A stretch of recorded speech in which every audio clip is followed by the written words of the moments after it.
Saya membaringkan diri dan saya sudah siap. Tuhan, aku siap, Tuhan. Nah, waktu itu kondisi saya sudah tidak bisa bicara. Setiap kali saya mau bicara dengan istri saya harus menulis di whiteboard. Di leher saya sudah penuh dengan kanker. Saya sudah tidak bisa makan, minum pun harus pakai sedotan. Dan saya sudah siap untuk saya pulang ke rumah Bapa di surga.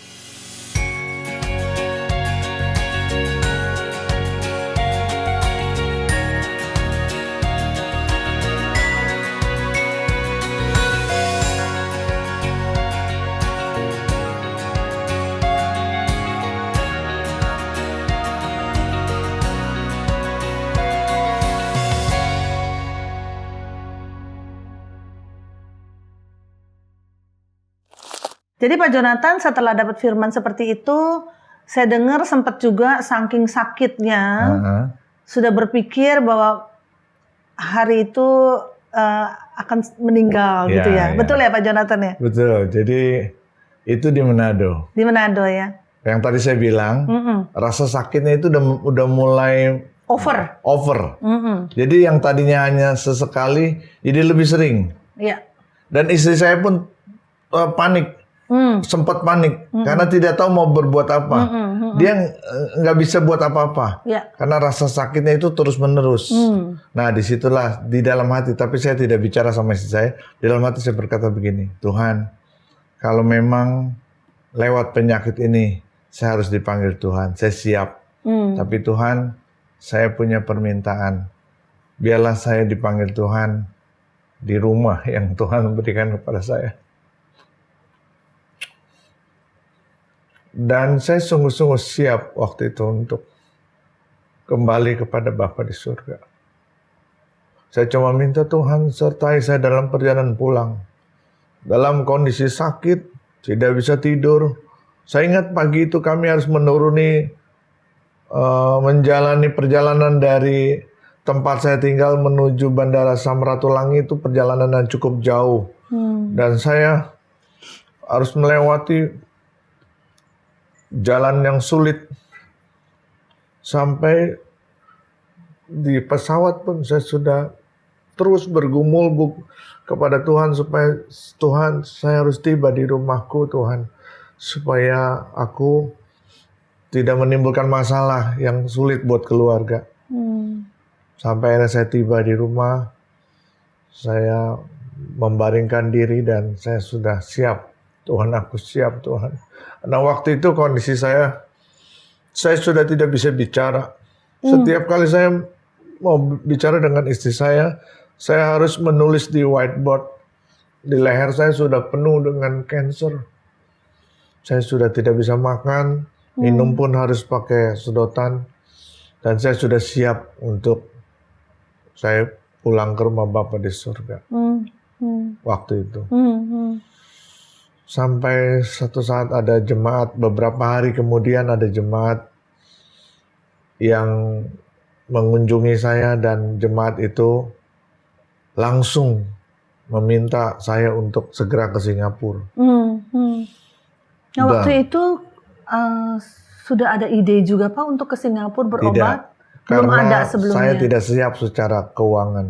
Tiba-tiba ada seorang pengusaha yang secara spontan memberikan 10.000 Sing dolar untuk deposit rumah sakit. Dan saya langsung dibawa ke Singapura. Dan saya bersyukur saya punya sahabat di Singapura, Pastor Don Wong, yang bersedia untuk menampung saya. Dan sejak itulah saya memulai proses pengobatan saya di Singapura. Tanpa uang, saya hanya berserah kepada Tuhan.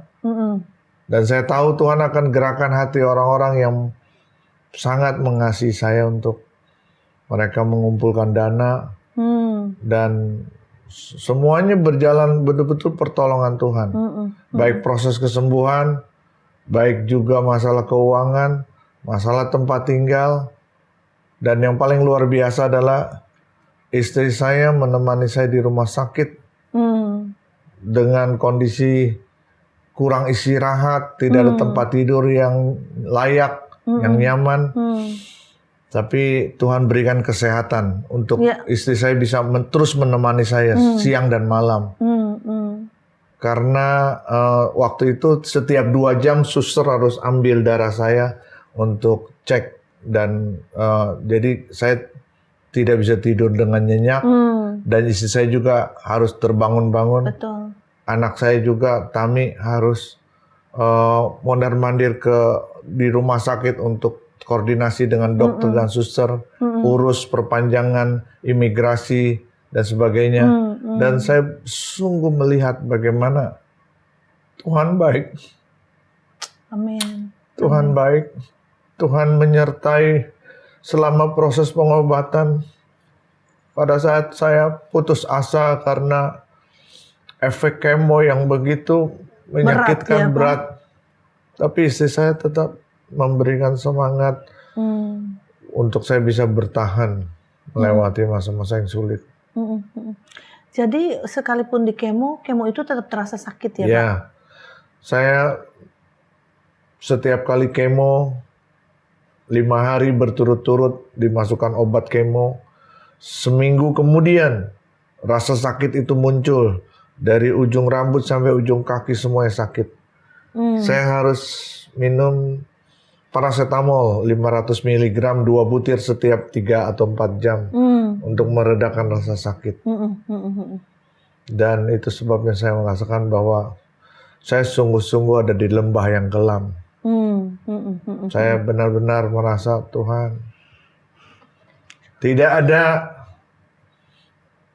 apapun yang bisa kita andalkan.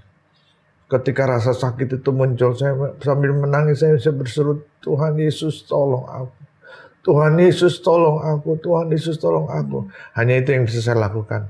Jadi ayat yang Pak Jonathan dapat di Manado, sekalipun aku berjalan dalam lembah kekelaman, ternyata harus melewati lembah kekelaman tersebut, betul. ya Pak. Sampai ketika saya dapat firman Tuhan tentang Lazarus, ketika Tuhan Yesus diberitahu Lazarus sakit, Tuhan berkata penyakit itu tidak akan membawa kepada kematian. Oleh penyakit itu nama Tuhan dimuliakan. Oke. Itu selama proses kemo itu dapatnya Pak ayat tersebut ya? Dan waktu saya sudah tidak bisa lagi membaca dengan bersuara, saya rekam. Saya suruh anak saya rekam ayat itu dan saya dengerin berulang-ulang, sampai firman Tuhan itu menjadi sebuah keyakinan, menjadi sebuah iman. Disitulah saya mengerti bahwa iman timbul dari pendengaran akan firman Tuhan. Saya yakin Tuhan, penyakit ini tidak akan membawa aku kepada kematian, tapi namamu akan dipermuliakan. Amin, amin. Gitu. Walaupun proses harus dijalani ya Pak. Oh ya. Ekspektasinya tentunya mujizat secara instan ya. Pasti. Tapi ternyata harus melewati semua proses pengobatan yang ternyata menyakitkan. Juga menyakitkan. Dan akhirnya melihat Pak Jonathan seperti sekarang dapat sehat seperti ini, bisakah kita berkata bahwa kesembuhan itu lewat proses pengobatan pun adalah mujizatnya? Ya, itu bagian. Jadi Tuhan menyembuhkan lewat medis, juga lewat jamahan secara langsung. Saya yakin itu. Karena tidak semua orang terkena kanker di kemo bisa survive, bisa sembuh, tidak semua. Betul. Betul. Bahkan ada orang-orang yang berobat di rumah sakit yang lebih terkenal, dokter yang lebih terkenal dan obat-obat yang begitu canggih, belum tentu bisa survive. Betul. Saya merasakan ketika berangsur-angsur kanker itu mengecil, saya merasakan semua itu mujizat. Iya. Ada tangan Tuhan yang kita tidak lihat, itu menyentuh bagian-bagian tubuh kita yang sakit. Dan Tuhan punya alasan, betul nggak Pak Jonathan, bahwa kenapa untuk kasus Pak Jonathan dia tidak melakukan tindakan penyembuhan secara supranatural dalam arti kata instan, yang mujizat yang instan. Saya senang menyebutnya sebagai mujizat yang instan karena dengan lewat dokter pun itu tetap mujizat. Seperti Pak Jonathan katakan, tidak semua orang yang di kemo bisa survive. Para pemirsa, tidak semua orang-orang yang mengalami pengobatan paling mahal, paling canggih, keluar negeri bisa survive dari kanker. Apalagi Pak Jonathan divonis berapa lama Pak waktu itu? Dokter tidak mengatakan berapa lama, hanya dokter mengatakan ini tidak ada harapan lagi. Tidak ada harapan lagi. Iya. Ya, jadi kalau seandainya di kemo dan ternyata bukan hanya harapan, tapi memang kesembuhan itu terjadi, bukankah kita berkata bahwa itu dari Tuhan? Amin. Itu mujizatnya juga. Amin. Hanya sebagai anak-anak Tuhan, kita harus melewati setiap proses yang ada. Dan tetap bersyukur, dan tetap beriman, dan tetap kuat di hadapannya. Nah, Ibu gimana Bu? Waktu semakin di kemo kan bukannya langsung hilang sakitnya ya. Ternyata sakit gitu satu badan. Barangkali lebih sakit dari waktu di Manado. Barangkali. Ibu nggak putus asa? Ya, saya terus berharap sama Tuhan. Kalau bicara putus asa, waktu itu sih sempat nggak ada juga ya. Nggak ada juga, haleluya. Karena saya pikir Tuhan pakai para dokter, gitu kan. Tuhan pakai orang-orang yang ahli di bidangnya untuk menangani suami. Jadi mungkin juga nggak ada kesempatan juga untuk berpikir yang macam-macam karena fokusnya hanya ke dia kan. Jadi benar-benar intensif kan. Saya nggak bisa tinggalin dia, terus ada di situ walaupun dia tidur, saya tetap ada di situ. Jadi waktu itu sih nggak ada kesempatan berpikir nanti sembuh nggak ya, sembuh nggak. Karena kita juga udah melihat, kita yakin gitu. Ada satu teman dari Jakarta, dia WA bahwa dia nggak tahu kalau suami saya sakit. Dia bilang kan suami saya sudah tidak bisa, dia nggak pegang HP lagi kan. Jadi saya baca WA itu bahwa dia nanya, kamu ada di mana? Dia bilang dia berdoa, dia ada satu penglihatan, pernyataan dari Tuhan bahwa suami kamu akan ditangani oleh orang-orang yang ahli di bidangnya. Gitu. Dalam hal ini kan kita terus ngobrol berdua. Saya kasih tahu, bukan ngobrol, saya kasih tahu ada WA seperti ini dari hamba Tuhan ini. Terus kalau menurut saya sih kita kayaknya harus pulang kali ke Batam. Kamu harus ditangani secara medis.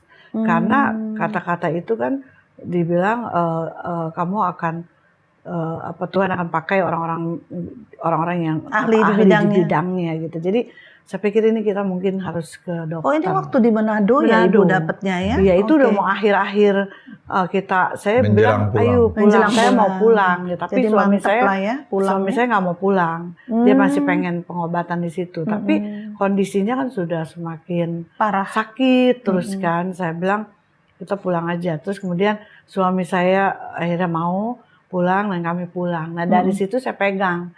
Ya ini mungkin pernyataan ini benar-benar dari Tuhan. Jadi saya ada keyakinan bahwa Tuhan akan sembuhkan melalui medis, gitu, tangan-tangan dokter. Nah dari situlah saya sih awalnya ke Singapura tuh saya bilang sama suami, kita konsultasi aja ke dokter yang rekomendasi dari Pastor Don Wong ini. Jadi oke, dia bilang, suami saya setuju. Oke, kita akan ke sana dan ternyata dari dokter itu menjelaskan tentang kemoterapi. Ya. Jadi kami berdua ada damai sejahtera ketika mendengar dokter itu bilang harus kemo. Tapi dia bilang Tuhan yang menyembuhkan. Dia bilang karena memang tidak ada harapan, ini terlalu besar. Dia bilang ini udah agak terlambat. Jadi dia bilang seperti itu. Akhirnya saya bilang oke, kita sepakat. Walaupun waktu itu belum tahu dananya dari mana. Tapi dokter itu luar biasa Tuhan pakai.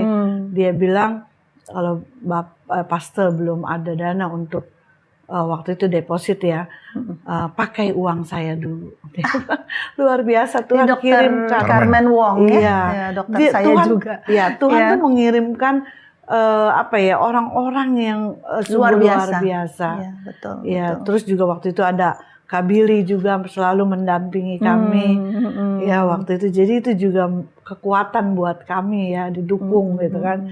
Jadi saya bilang, wah, semakin yakin, oke, kita jalani aja kemo. Saya bilang nggak tahu duitnya dari mana. Yang penting kita kemo, nanti Tuhan yang sediakan. Amin. Betul. Jadi kalau saya lihat kesaksian Pak Jonathan dan Ibu ya, saya jadi berpikir demikian, bahwa mungkin ya, kalau koreksi kalau saya salah. Saya terinspirasi hari ini, Pak, bahwa keputusan Pak Jonathan untuk mau mencoba alternatif bukanlah keputusan yang salah. Artinya kalau Tuhan izinkan, pasti Tuhan punya maksud. Ya. Nah, dengan berobat alternatif, kan kondisi makin parah, makin besar, makin besar. Nah, sampai bahkan dikatakan sudah terlambat. Tapi kenyataannya tidak ada kata terlambat bagi Tuhan. Jadi dengan Pak Jonathan berobat secara medis, kemudian bisa mengecil dan bahkan sembuh, yang secara medis sudah bilang udah susah gitu kan? Bukankah namanya lebih dipermuliakan lagi? Karena kan itu kondisinya dalam kondisi yang memang susah sekali. Secara manusia tidak akan bisa sembuh.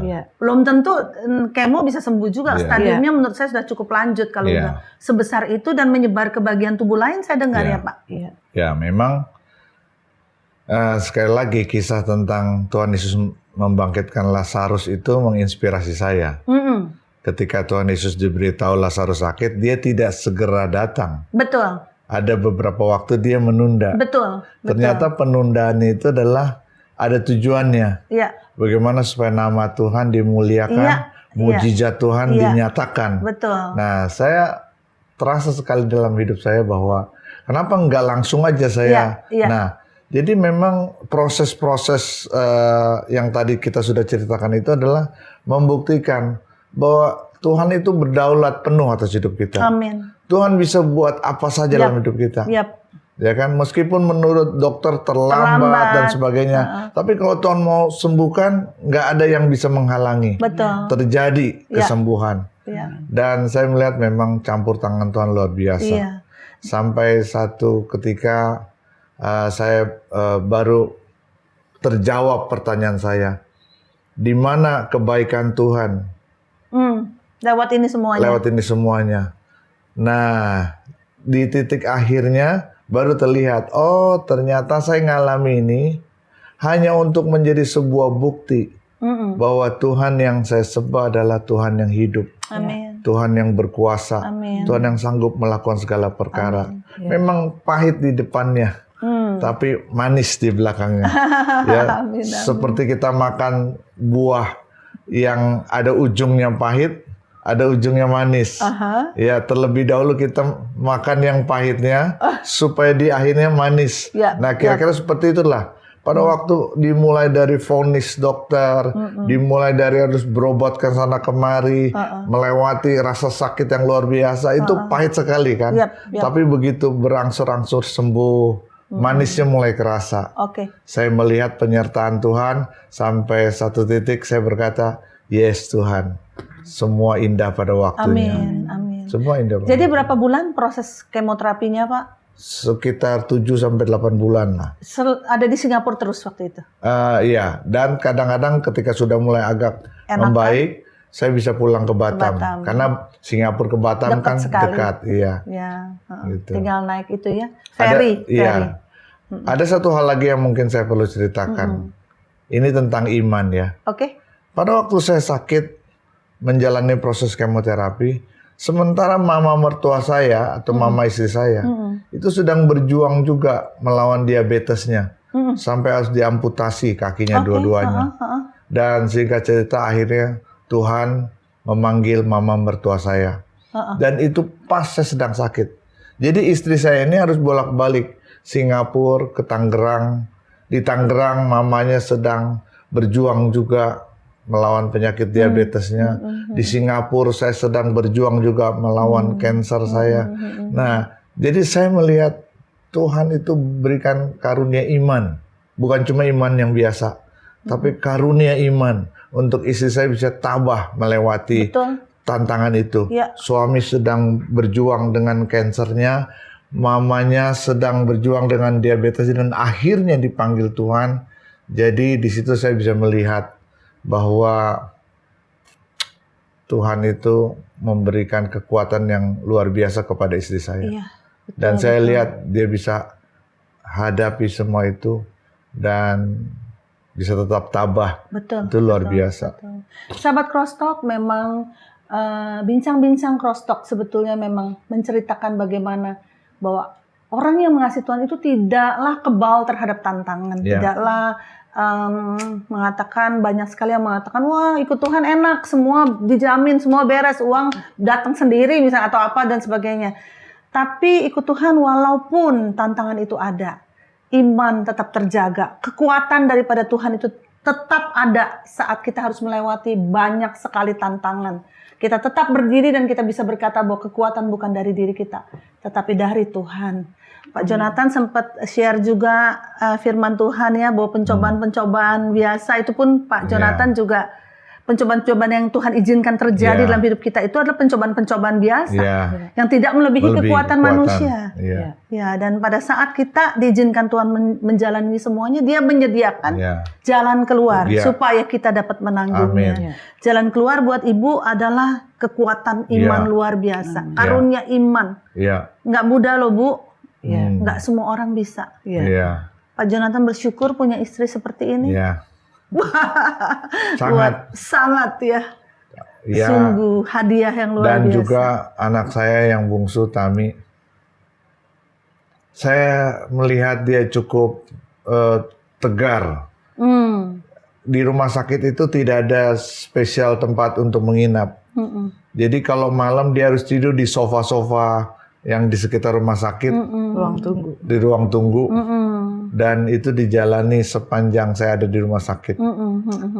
Dan menurut saya bersyukur sama Tuhan, saya diberi keluarga yang sangat-sangat support, mendampingi, memberikan dorongan, semangat, dan juga bersyukur untuk teman-teman penatua, teman-teman pelayan Tuhan, staf, jemaat yang juga mendoakan saya. Ya, betul Pak. Boleh dikatakan selama saya sakit itu, seluruh jemaat sangat support, baik doa maupun dana. Jadi ya kemurahan Tuhan sungguh-sungguh saya alami secara nyata. Jadi mungkin saya juga ingin ya memberikan sebuah dorongan kepada semua yang melihat dan menyaksikan acara ini, bahwa kalau kita sungguh-sungguh percaya kepada Tuhan, Tuhan menjamin hidup kita. Amin. Tuhan berikan kita kekuatan. Amin. Saat kita merasa kita tidak mampu, berserulah kepada nama Tuhan. Nama Tuhan adalah nama yang menjamin kehidupan kita. Amin, amin. Betul Pak. Jadi saat kita tidak merasa mampu, bukan masalah itu diangkat, tapi Dia berikan kekuatan untuk menghadapi masalah tersebut. Betul. Begitu ya Pak Jonathan ya. Betul. Dan sekarang sudah lewat berapa tahun Pak? Sudah masuk tahun yang ke-8. Sesudah selesai kemo proses semua? Ya, saya selesai kemo Januari 2016. 2016, berarti 7 tahun yang lalu. Ya, 7 tahun ya. Ya, dan biasanya kalau cancer itu memang harus melewati masa 5 tahun biasanya. Puji Tuhan, apa yang telah diizinkan Tuhan untuk terjadi dalam kehidupan Bapak dan Ibu, menurut saya adalah menjadi sebuah sumber inspirasi yang luar biasa. Amin. Luar biasa.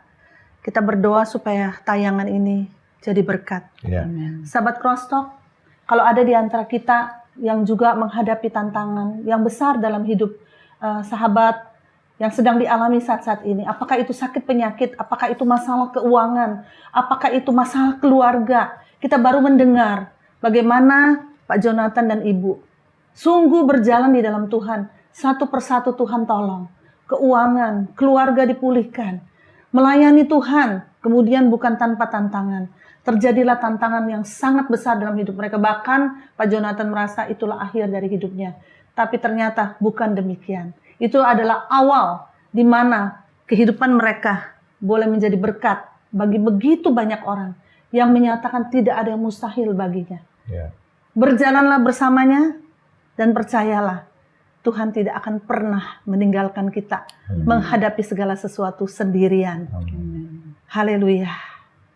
Dengan demikian, berakhirlah ngobrol-ngobrol singkat kita bersama dengan Pak Jonathan Lim dan Ibu Susilowati. Terima kasih sekali lagi untuk kesediaannya datang di studio kami, Pak. Ada lagi mungkin yang mau disampaikan kepada para pemirsa? Ada lagi mungkin sesuatu, kalau tidak kita akan akhiri. Dari saya mungkin yang paling penting adalah bahwa ketika kita diizinkan Tuhan untuk mengalami penderitaan yang seperti saya alami, yang pertama jangan panik. Jangan panik, tetap percaya bahwa segala sesuatu seperti firman Tuhan katakan, kalau tidak seizin Tuhan, sesuatu tidak akan terjadi lebih buruk. Amin. Dan saat kita mengalaminya, kita percaya selalu ada tangan Tuhan yang akan mengangkat dan menolong kita, menopang kita, sehingga kita mampu menghadapinya. Itu saja dari saya. Haleluya. Ibu ada mungkin dari sisi seorang support system, seorang istri gitu? Kalau Tuhan izinkan sesuatu yang tidak baik terjadi dalam hidup kita, yang seperti yang kita alami, ya kita harus memperkuat iman kita, tetap berharap dan percaya bahwa Tuhan Yesus pasti menolong kita tepat pada waktunya.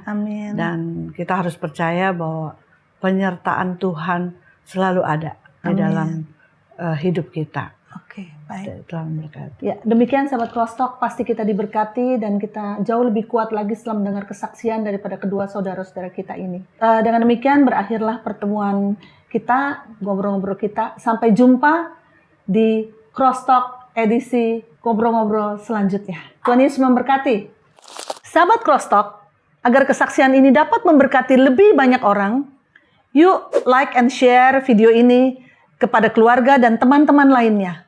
Bagi sahabat Crosstalk yang diberkati lewat kesaksian ini, mari berbagi di kolom komentar. Dan subscribe agar tidak ketinggalan kesaksian-kesaksian lainnya.